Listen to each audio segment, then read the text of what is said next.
క్రీస్తునందు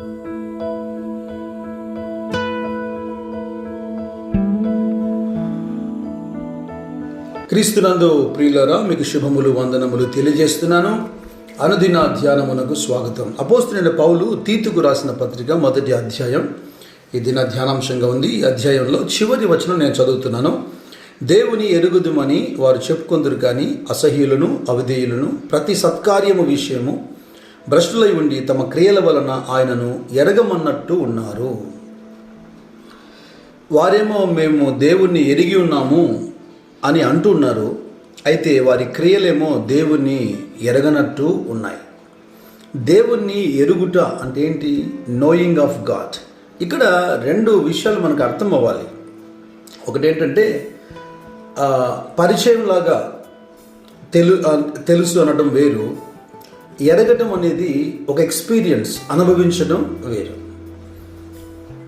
యేసుక్రీస్తు ప్రభువును అంగీకరించినంత వరకు యేసును ఎరిగి ఉండుట అనేది దీనికి ఒక బ్యాడ్ ఎగ్జాంపుల్ కూడా బైబిల్లో ఉంది. గతంలో మనం ధ్యానం చేసాం కూడా.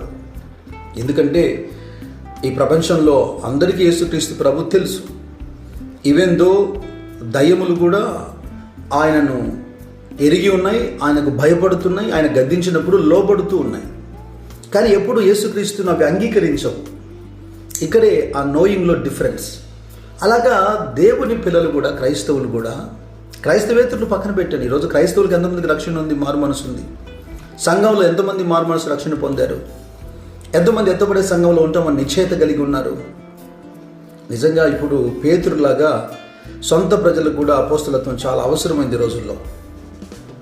ఇలాగా క్రైస్తవునిగా క్రీస్తుని ఎరిగి ఉన్నారు తప్ప వారి హృదయాల్లో, వారి మనసుల్లో క్రీస్తుకు స్థానం లేదు. అక్కడ వాళ్ళు క్రీస్తుని ఎరిగి లేరని చెప్పాలి. యోహాను భక్తుడు అందుకే ఒక మాట రాస్తాడు. మొదటి తన పత్రికలో 2వ అధ్యాయంలో 4వ వచనంలో, ఆయనను ఎరిగి ఉన్నానని చెప్పుకొనుచు ఆయన ఆజ్ఞలను గైకొనివాడు అబద్ధికుడు, వానిలో సత్యం లేదు. చాలా సున్నితమైన విషయం. నేను ప్రేమతోనే మీతో మాట్లాడుతున్నాను. ప్రత్యేకంగా యవ్వన బిడ్డలు మీరు గమనించండి. మందిరాన్ని ప్రేమిస్తున్నాం, లేదా మందిరాలకు వెళ్ళి కార్యక్రమాలు మనం చేస్తున్నాం, ర్యాలీల్లో పాల్గొంటున్నాం, జేజేలు కొడుతున్నాం, లోకంలో ప్రవర్తించినట్టుగా మందిరంలో కూడా రకరకాల రాజకీయ విన్యాసాలు చేస్తున్నాం. అయితే క్రీస్తును ఎరిగి ఉండి కూడా క్రీస్తు సంబంధివి కాదంటే ఎంత బాధ అది. ఈ విషయము ఈ మాటకు వర్తించదా? నువ్వు చల్లగానైనా ఉండు, వెచ్చగానైనా ఉండు, నునువెచ్చగా ఉంటే నా నోటితో ఉమ్మివేస్తానని. అసలు క్రైస్తవేతరులు ఉన్నారు, క్రీస్తుని ఎరగకుండా ఉన్నారు. వారి తీర్పు పద్ధతి వేరు. అయితే విశ్వాసులు, రక్షణ పొందిన వాళ్ళు ఉన్నారు, వారి పద్ధతి వేరు. మరి మనమేంటి? క్రైస్తవులు మనం చెప్పుకుంటున్నాము కానీ ఆ క్రియలు మనకు కనిపించట్లేదు. అంటే ఆయన ఆజ్ఞలను గైకొనని వాడు అబద్ధికుడు. అంటే ఇప్పుడు అర్థం ఏంటి? ఆయనను ఎరిగి ఉన్నాము అంటే నోటి మాట కాదు, కానీ ఆయన ఆజ్ఞలను గైకొనుటయే ఆయనను ఎరిగి ఉండుట. ఈ పైన కనబడేటువంటి ఆచార సాంప్రదాయమైన భక్తి ప్రయోజనం కాదని పౌలు తిమోతితో కూడా రాశాడు. 2వ పత్రికలో 3వ అధ్యాయంలో 5వ వచనంలో, పైకి భక్తి గల వారి వలె ఉండియు దాని శక్తిని ఆశ్రయించని వారు ఎందురు, ఇటు వారికి విముఖుడవై ఉండుము. బయట ఏం చేసినా ఒక ప్రయోజనం కొరకే చేస్తారా? రాజకీయ నాయకుని వెంబడించి స్నేహంగా ఉండి కార్యక్రమాలు చేస్తా కూడా స్వప్రయోజనం కోసం చేస్తారా లేదా? ఎంతో కొంత మేలు కలుగుతుంది ఆలోచిస్తారా లేదా? ఎక్కడికి వెళ్ళినా మీరు మంచి విఘ్నత కలిగి ఉన్నారు, కానీ క్రీస్తును అనుసరించే విషయంలో మాత్రం మీకు మేలు కలగట్లేదు. కీడులో ఉండి కూడా మేము బాగున్నామని అనుకుంటున్నారు. కార్యక్రమాలు, సాంప్రదాయము, ఈ భక్తి నేను మోక్షం చేర్చదు. అవి చేయొద్దని నేను చెప్పను, కానీ క్రీస్తుని అంగీకరించి చేయుట అది మరీ ఆశీర్వాదకరం కదా. ఇదేం చిన్న విషయం కాదు, తెలియ చేయడం కాదు.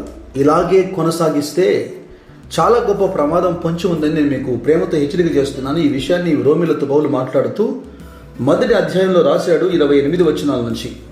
మరియు వారు తమ మనసులో దేవునికి చోటియ్యనుల్లగా పోయిరి గనుక చేయరాని కార్యములు చేయుటకు దేవుడు భ్రష్ట మనసుకు వారిని అప్పగించను.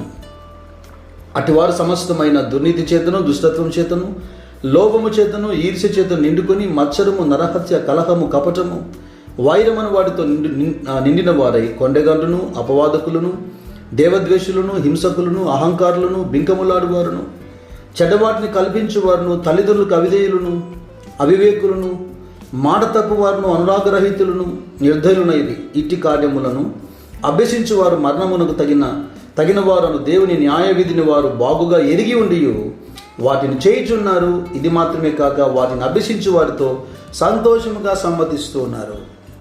దేవుని యొక్క న్యాయ విధిని బాగుగా ఎరిగి ఉండి కూడా ఎరగనట్టుగా ప్రవర్తించే మనసాక్షి, అది చాలా డేంజరస్. అది వాత వేయబడిన మనసాక్షి అంటారే, ఆ మనసాక్షిని గుణపరచడం చాలా కష్టం. అందుకే ఈ వాక్యం వింటున్నటువంటి యవ్వన బిడ్డలు వెంటనే ఆలోచించాలి, వెంటనే వెనుదిరగాలి. ఒకటి ఏంటంటే అది అనుసరించకపోవడం ఒకటి. రెండవది, ఎవరైతే దుర్మార్గంగా అనుసరిస్తున్నారో సంఘాల్లో నాయకులుగా పెద్దలుగా వారి వెంట పరిగెత్తడం, వారితో సంతోషంగా సమ్మతించడం, ఇది ఇంకొక నేరం. రెండు జ్ఞాపకం చేస్తున్నాడు పౌలు.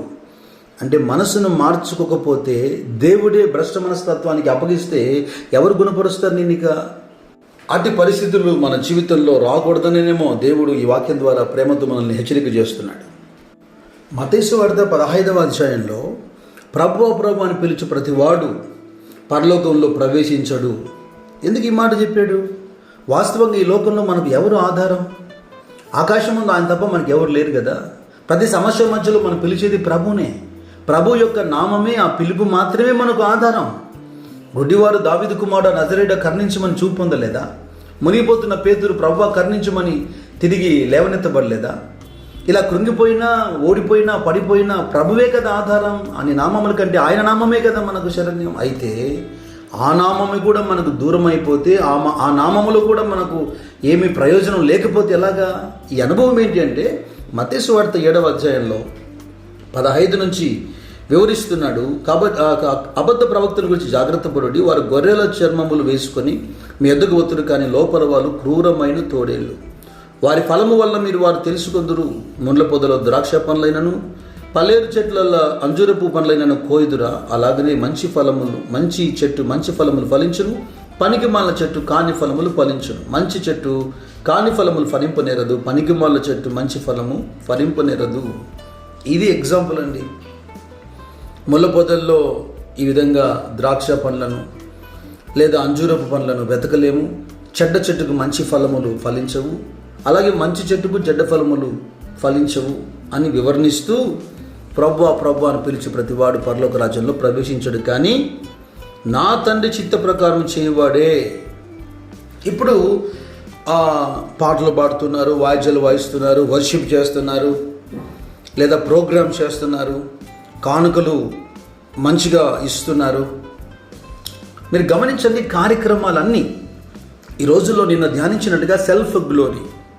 ఒక రోజుల్లో ఎవడో మనల్ని ఫోటో తీస్తే మనం నిలబడే వాళ్ళం. ఇప్పుడు చేతుల్లో ఫోన్ ఉంది కనుక సెల్ఫీలు ఎక్కువైపోయాయి. ప్రతి చోట ప్రతి కార్యక్రమము అది ఫోటో తీయబడి పబ్లిక్లోకి వెళ్ళకపోతే ప్రజలు పనిచేసేదానికి ఇష్టంగా లేరు. సేవకులు సైతం అసలు చెప్పాలంటే ఆ ప్రార్థనగా చూపించేందుకేనా, ఆ కూడిక కూడా చూపించేందుకేనా, కేవలం ప్రజల కొరికేనా? ప్రార్థిస్తున్నప్పుడు కూడా ఎదురుగా తనే సెల్ మెయింటైన్ చేసుకుంటూ ఇలా పెట్టుకుని ప్రార్థన చేయడం ఏంటండి? ఎక్కడ కాన్సన్ట్రేషన్ ఉంది? వాక్యం చెబుతున్నప్పుడు కూడా మనస్సంతా ఈ చూపించటం. సద్విమర్శను మనం ఎంతో కొంత తీసుకోవాలి, ఆలోచించగలగాలి. ఇక్కడ తండ్రి చిత్త ప్రకారం చేయువాడే. అందుకే పౌలు రోమీలతో మాట్లాడుతున్నప్పుడు ధర్మశాస్త్రం వినువారు దేవుని దృష్టికి నీతిమంతులు కారు, కానీ ధర్మశాస్త్రమును అనుసరించి ప్రవర్తించు వారే నీతిమంతులుగా మార్చబడతారు. అంటే వాక్యమును విని, దీన్నే యాకోబు భక్తుడు కూడా రాశాడు 1వ అధ్యాయంలో 22 నుంచి 25 వచనాల్లో. మీరు వినువారు మాత్రమై ఉండి మిమ్మల్ని మీరు మోసపుచ్చుకొనకుండా వాక్య ప్రకారం ప్రవర్తించు వారై ఉండుడి. ఎవరైనాను వాక్యమును వినువాడై ఉండి దాని ప్రకారం ప్రవర్తింపని వాడైతే వాడు అద్దంలో తన సహజ ముఖమును చూచుకొని మనుష్యుని పోలి ఉన్నాడు. వాడు తను చూచుకొని అవతలికి పోయి తానెట్టువాడు వెంటనే మర్చిపోను కదా. అయితే స్వాతంత్రమునిచ్చు సంపూర్ణ నియమంలో తేరి చూడగా నిలకడగా ఉండువాడెవడు? వాడు విని మరచువాడు కాక క్రియను చేయువాడే నై ఉండి తన క్రియలో ధన్యుడగును. మనం క్రమంగా సండే స్కూల్కి వెళ్తూ, యూత్ బిడ్డకి వెళ్తూ, మందిరాలకు వెళ్తూ, వాక్యం వింటూ ఆ వాక్యక్రమమైన జీవితాన్ని మనం అలవరుచుకోకపోతే, మనం వినువారమై ఉండి ఎవరికి నష్టం లేదు, ఎవరికి మోసం లేదు, మనల్ని మనమే మోసగిచ్చుకుంటున్నాం అంటుంది బైబిల్. మీరు వినువారు మాత్రమై ఉండి ఆ క్రియలు చేయని వారైతే మిమ్మల్ని మీరే మోసపుచ్చుకుంటున్నారు.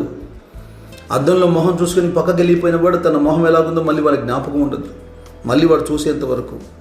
అలా ఉండకూడదు అంటూ స్వాతంత్రపు నిచ్చు సంపూర్ణ నియమంలో తేరి చూడగా ఏం చేయాలంట? నిలకడగా ఉండువాడెవడో విని మరచువాడు కాక. ఏదేమైనా ఈరోజు మన మధ్యలో ఉన్నటువంటి ఈ అంశం ఏంటంటే, క్రియల్లో వాక్యం కనబడకపోవటం, లేదా వాక్యానుసరమైన జీవితాన్ని కలిగి ఉండకపోవటం. ఎంతమంది క్రీస్తుని ఎరిగి ఉన్నారు, ఎరగనట్టుగానే ఉన్నారు. నిజంగా దే డోంట్ నో. క్రీస్తు వారికి తెలియదు. మత సంబంధమైన, కుల సంబంధమైన, కమ్యూనిటీ సంబంధమైన క్రీస్తు రక్షణగా ప్రసాదించలేడు. రక్షకుడైన క్రీస్తును అంగీకరించకపోతే తప్ప, అంగీకరిస్తే తప్ప వారి జీవితంలో ఈ యొక్క మారు మనసు పాపక్షమాపణ కలగదు. కనుక మనుషులు, అధికారులు వాళ్ళ ప్రయోజనం కొరకు మనల్ని వాడుకోవడానికి మనల్ని పులిగొరుపుతారు, మనల్ని మోసగిస్తారు. అలోక సాంప్రదాయాలు కొట్టుకొని పోకుండా క్రియలలో కూడా ఆయనను ఎరిగిన వారుగా ఉండాలని నా ప్రార్థన చేద్దాం. పరిశుద్ధుడా, జీవం కలిగిన యేసుక్రీస్తు ప్రభువా, నేను స్తుతిస్తూ నిన్ను మహిమపరుస్తున్నా. నిజమే, సున్నితమైన ఈ అంశాన్ని ప్రజలు బాగా విని గ్రహించగలగాలి. అపవాది తంత్రాలను వాళ్ళు ఎరగగలగాలి. మేము క్రైస్తవులమే, మాకేమీ ఇబ్బంది లేదని అనుకుంటున్నారు. కారణం సంఘానికి వెళ్ళటం, కార్యక్రమాలు చేయటం, నేను స్తుతించడం, ఆరాధించడం, పాటలు పాడడం, వాయిద్యాలు వాయించడం. క్రీస్తును మేము ఎరిగి ఉన్నామని వాళ్ళు ఎరగనట్టుగా ఉన్నారని తీతుతో పౌలు మాట్లాడుతున్నారు. నిజమే, మాటతో కాక క్రియతో నిన్ను ప్రేమించడానికి, వారి జీవితాల్లో ఈ లోక సంబంధమైన వ్యవహారాలు ఏది కనపడకుండా నిన్ను ఎలాగ ఎరిగి ఉన్నామని చెబుతున్నారో, క్రియలలో కూడా క్రీస్తుని ఎరిగి ఉన్నట్టుగా వాళ్ళు సాక్షులుగా జీవించట్టుగా సహాయం చేయమని, వారి జీవితాన్ని మార్చి మీరు మహిమ పొందమని. మంచి యవ్వన కాలంలో యథార్థమైనటువంటి మనసు కలిగి, గొర్రె చర్మం కప్పుకొని వాళ్ళను మోసగిస్తున్న తోడిళ్ళ విషయంలో జాగ్రత్త కలిగి, ప్రభువా నీ కొరకు ఫలించేటువంటి మంచి చెట్లుగా వారిని తీర్చిదిద్ది మీరు మహిమ పొందమని యేసు నామములో ప్రార్థించి వేడుకుంటున్నాను, పరలోకపు తండ్రి. Amen, amen.